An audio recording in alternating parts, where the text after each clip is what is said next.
Mówi się, że jakość jest potrzebna w biznesie. Jakość sprzedaje, jakość sama się broni. Stworzono nawet całą teorię zarządzania na ten temat. Nazywała się Total Quality Management. Ale co jeśli jest inaczej? Co jeżeli można zrobić wielki biznes, mając jakość głęboko w nosie? Jeśli chcesz dowiedzieć się, jak to w ogóle możliwe, zostań ze mną kilka minut, to zobaczysz. Co ważne, przez słowo jakość rozumiemy nie tylko jakość produktu albo usługi, ale również jakość marketingu. Marketing też może mieć swoją jakość wysoką albo niską. Jak się przekonasz z tego filmu, słaby marketing idący w ilość, a nie w jakość potrafi przynieść swojej firmie wielu klientów, miliony przychodu, a nawet potrafi zagłodzić konkurencję. Przejdźmy do klasyki, czyli McDonalda i jego nieśmiertelnych burgerów. Jak za chwilę zobaczysz, nieśmiertelnych na co najmniej dwa sposoby. Zacznijmy od faktu. Każdy z nas wie, jak wygląda dobry burger. I każdy wie, że kanapki z McDonalda mają się do burgerów jak krzesło elektryczne do krzesła. Drugi fakt. Mimo tego spora część ludzkości regularnie wraca po kolejnego Big Maca czy innego McChickena. Dlaczego? Dlatego, że mimo tego, że jedzenie w McDonaldzie jest naprawdę mocno średnie i bardzo niezdrowe, to po prostu trzyma poziom. Może nie są zbyt wysoki, ale wszędzie jest taki sam. Nieważne, czy zamawiasz kanapkę w Warszawie, w Nowym Jorku, czy w Hongkongu, zawsze dostaniesz dokładnie takiego samego burgera, albo raczej burgera. McDonald's jest wyspą stabilności i przewidywalności w stale zmieniającym się życiu. I okej, być może on nie jest smaczny, ani nie jest zdrowy i może jeszcze po nim będziesz źle się czuł, ale jedno jest pewne.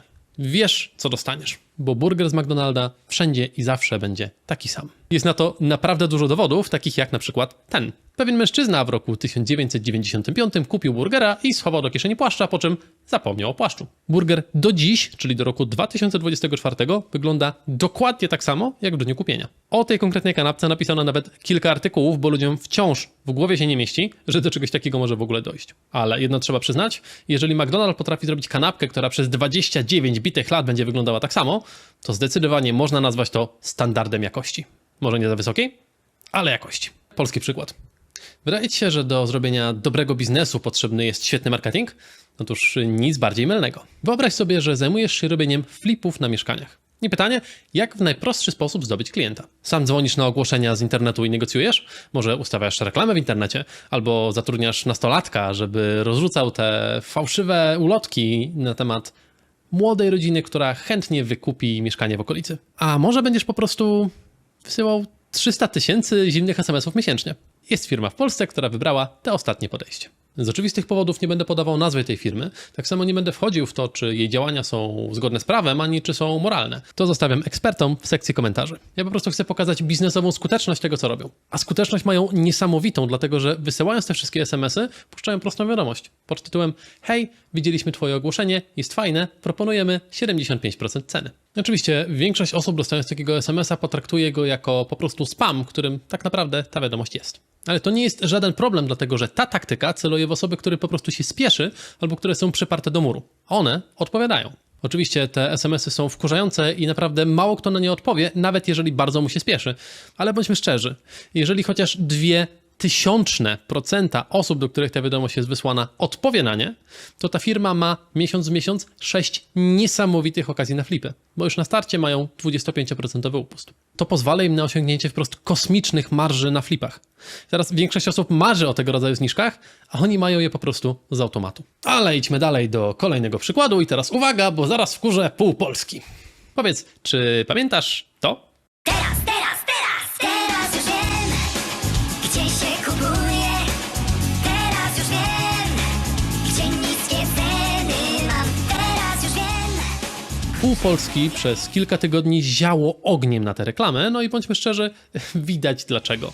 Jeżeli słyszy się to w radiu po kilka razy dziennie, to człowiekowi mogą zacząć się luzować pewne klepki w mózgu. W internecie byli nawet ludzie, którzy mówili, że puszczanie takich reklam w radiu powinno być traktowane jako tortury.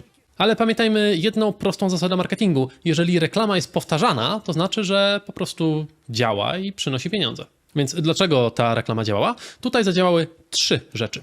Po pierwsze, muzyka po prostu wpada w pamięć. Po drugie, zakotwiczamy. O, są okejki robione.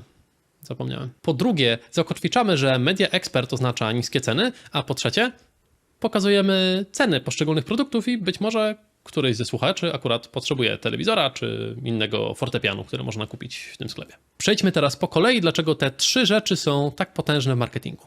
Na początku ważna sprawa, nasz mózg ewoluował po to, żeby wynajdować wzorce w otaczającym nas świecie.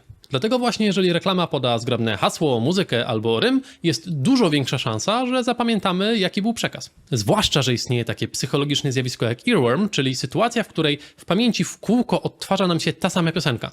Nie można jej powstrzymać, a odgrywa się przez parę godzin, czasem nawet niestety przez parę dni. No i teraz byłaby niesamowita szkoda, gdyby komuś tak w głowie przez parę dni grała muzyka ze wkurzającą wiewiórką, mówiącą, że w konkretnym sklepie jest tanio, prawda? Zobacz, z zupełnym przypadkiem tak się stało. Tej piosenki po prostu nie można było się pozbyć ze swojej głowy. Dużo osób mówi, okej, Bartek, ale firma powinna wiedzieć, że jak ona robi tak wkurzającą reklamę, to ja zrobię wszystko, byle tylko u nich nie kupić. Będę godzinę jechał do konkurencji, ale i tak pójdę dla zasady, kupię gdzie indziej. Serio? No to mam dla ciebie dwie informacje. Po pierwsze, czy pamiętasz, że jeden z największych konkurentów Media Expert kiedyś miał swoje reklamy tego typu? Pamiętasz reklamy MediaMarkt nie dla idiotów, gdzie facet próbuje jeść zupę nożem i widelcem? Te reklamy po prostu działają, więc po prostu ciężko jest od nich uciec. Prawie każda firma w tej branży ich używa. Pamiętaj, sprzedaż i marketing to statystyka. I po zobaczeniu tej wkurzającej reklamy z wiewiórkami stanie się prawdopodobnie jedna z trzech rzeczy. Albo zapamiętujesz, że Media Expert ma niskie ceny i idziesz tam kupić. Albo zapamiętujesz, że Media Expert ma niskie ceny i że wkurzały cię wiewiórki, ale i tak pójdziesz tam kupić, bo mają niskie ceny. Albo trzecia opcja, zapamiętasz, że Media Expert ma niskie ceny i że robi bardzo wkurzające reklamy i będziesz do końca życia unikać tej firmy. No i teraz w grę wchodzi prosta matematyka. Nawet jeżeli zdecydujesz się na opcję numer 3 i przez najbliższe parę lat będziesz unikał Media Expert, to uprzykrzysz sobie życie, a oni mają to po prostu wliczone w koszty. Owszem, mają wliczone, że część klientów wkurzą, ale stwierdzili, że klienci, którzy do nich przyjdą, są po prostu warci dużo więcej i że kasa się zgadza. Fakty są też takie, że przez najbliższe parę lat większość z nas, widząc logo Media Expert, będzie słyszało w głowie Media Expert, włączamy niskie ceny. A to jest skojarzenie, które w marketingu jest po prostu bezcenne. Na sam koniec zostawiłem przykład, który, bądźmy szczerzy, może niektórym mrozić krew w żyłach, bo bardzo dużo mówi o naszej ludzkiej naturze, ale jeżeli dobrze zrozumiesz, o co w nim chodzi, to odkryjesz, że biznes naprawdę może być dochodowy, ale na zupełnie inny sposób niż zwykle się o tym myśli. Rok 2003.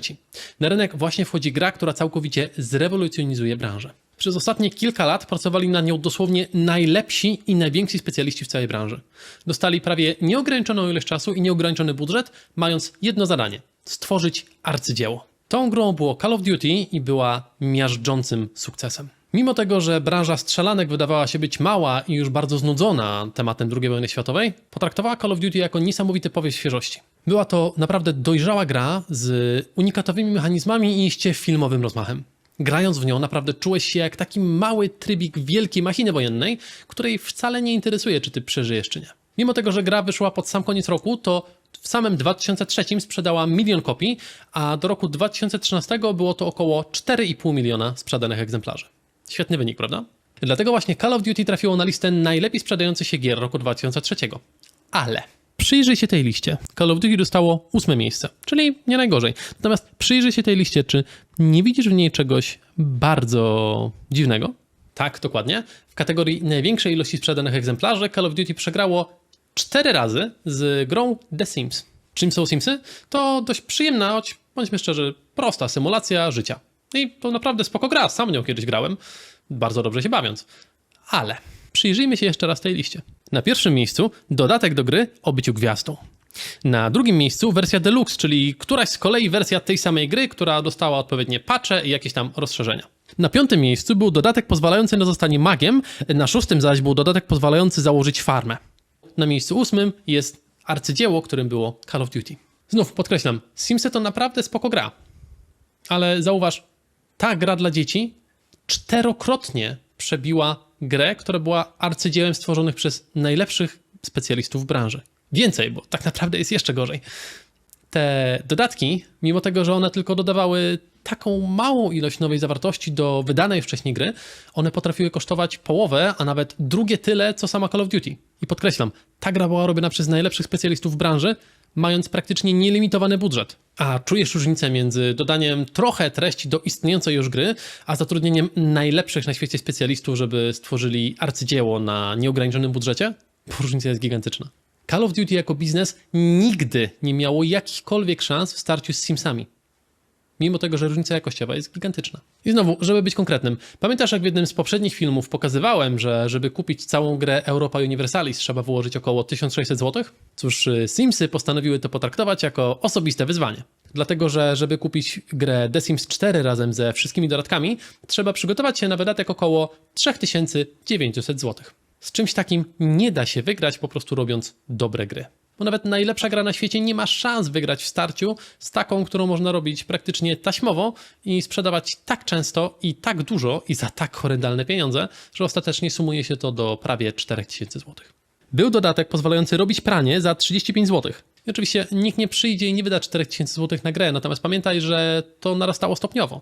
Małe dziewczynki dostały od rodziców grę za 120 zł, a potem zobaczyły, że wyszedł dodatek za 35. No i wierciły rodzicom dziurę w brzuchu tak długo, aż powiedzieli: OK, dobrze, kupimy ci to. No i tak raz za razem, aż całość rachunku może nie dodawała się do 4000 zł, ale do 1000 jak najbardziej. Podsumowując, powiedzenie jakość broni się sama już dawno temu przestało obowiązywać w biznesie. Oczywiście jakość w biznesie jest ważna, ale pamiętaj, że celem firmy jest po prostu zarabiać. Może się to nam podobać, a może się nie podobać, ale fakty są takie, że rynek i pieniądze należą do tych, którzy mają cały czas z tyłu głowy tę prostą prawdę. Tak jak na przykład do twórców gier The Sims. I teraz, co ważne, to nie znaczy, że mamy swoją robotę wykonywać byle jak. Ale po prostu warto pamiętać, że to, co ty uznajesz za jakość i to, co za jakość i za rzecz godną zapłacenia uznają twoi klienci, to często są dwie różne rzeczy. A jeżeli chcesz wiedzieć więcej na temat tego, jak powstawały wielkie firmy albo jakie metody stosowali najlepsi przedsiębiorcy, to daj mi łapkę w górę i subskrypcję, bo już za parę dni będzie kolejny odcinek i gwarantuję ci, że temat mocno cię zaskoczy.